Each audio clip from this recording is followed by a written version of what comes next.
everybody, and welcome to another episode of the Divorced Women's Guide podcast. How are you doing today?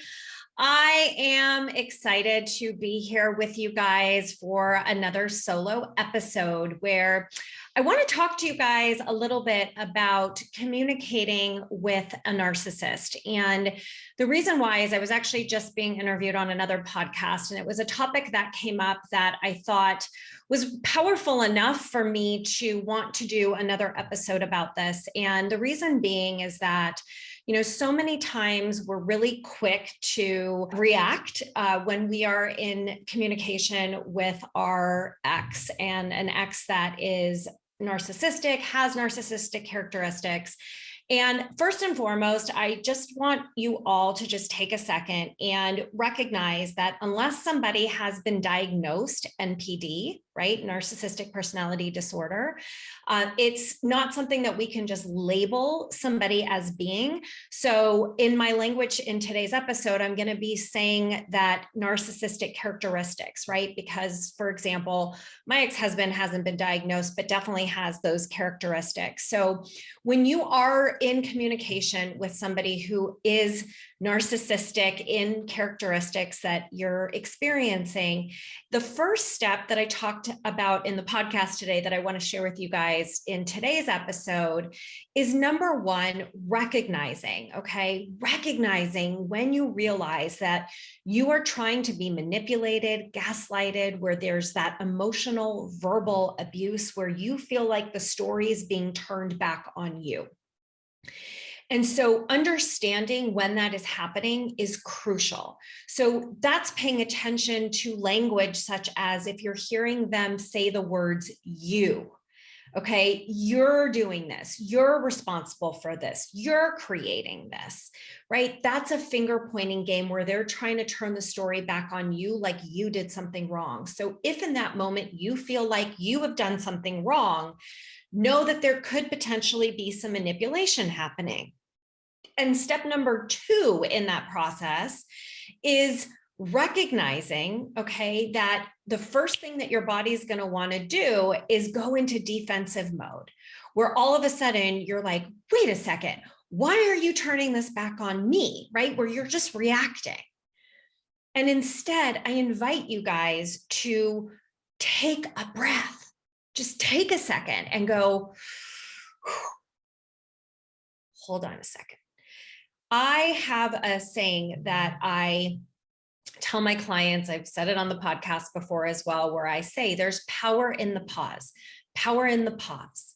Okay. I've created bracelets that say that, and I give them to my clients because it's so incredibly important that you pause in that moment, right? You hear them say something to you and you go,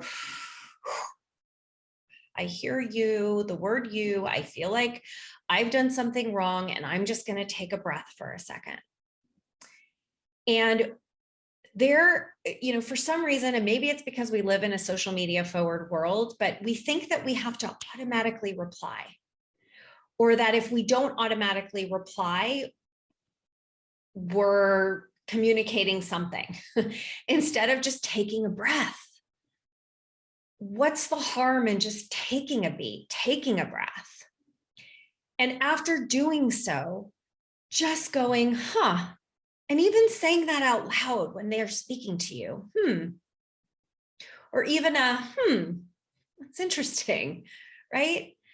Because what happens is when you react and you're like, wait a second, you're giving that person your power back, versus when you just take a beat. Wow, right? You just take a beat. What is the other person going to come at you with? Well, maybe they'll keep going, right? And all you have to keep doing is taking that pause, because what you're doing in that moment is recalibrating to take your power back.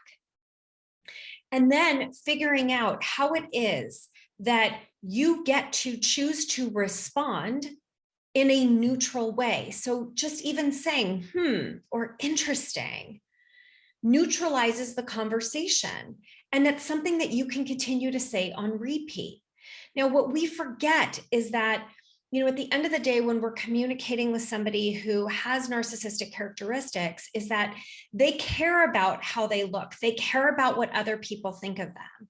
And so at the end of the day, if you're looking to achieve something, if you're looking for an outcome that is going to make your life easier, that is going to make your kids' lives easier, remember that you get to think about, right? Take a moment and pause and think about, what is it that I get to say? How do I frame this in a way that is going to allow me to get the outcome that I desire?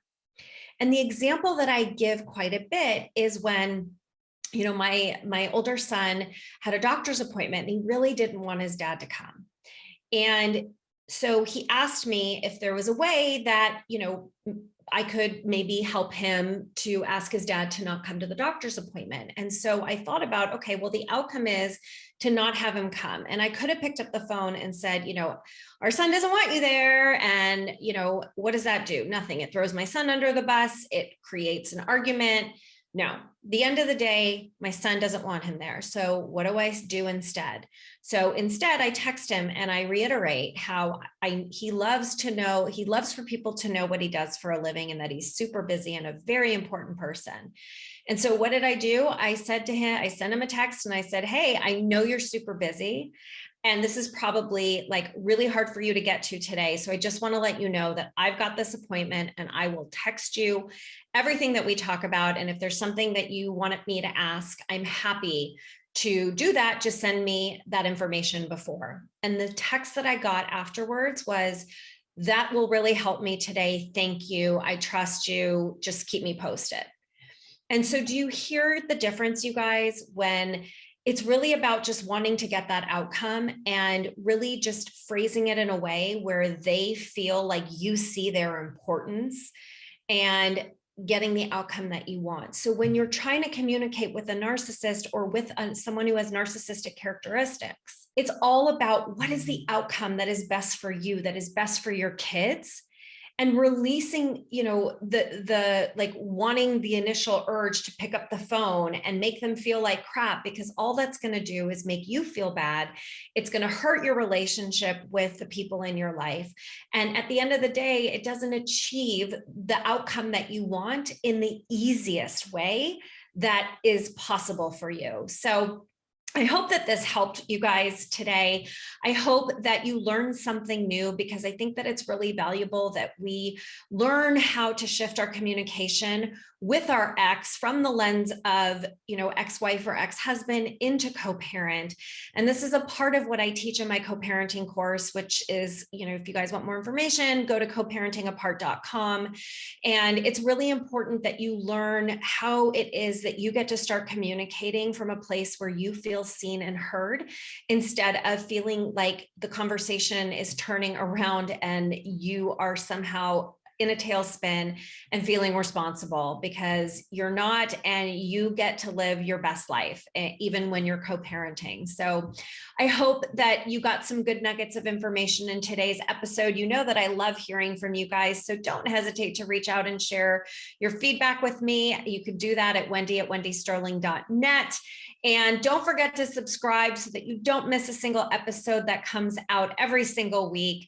And follow me on social media. You can find me at Divorce Rehab with Wendy. I hope that you guys have a beautiful rest of your day. Sending you so much love, light, and joy. Mwah. Bye, everybody.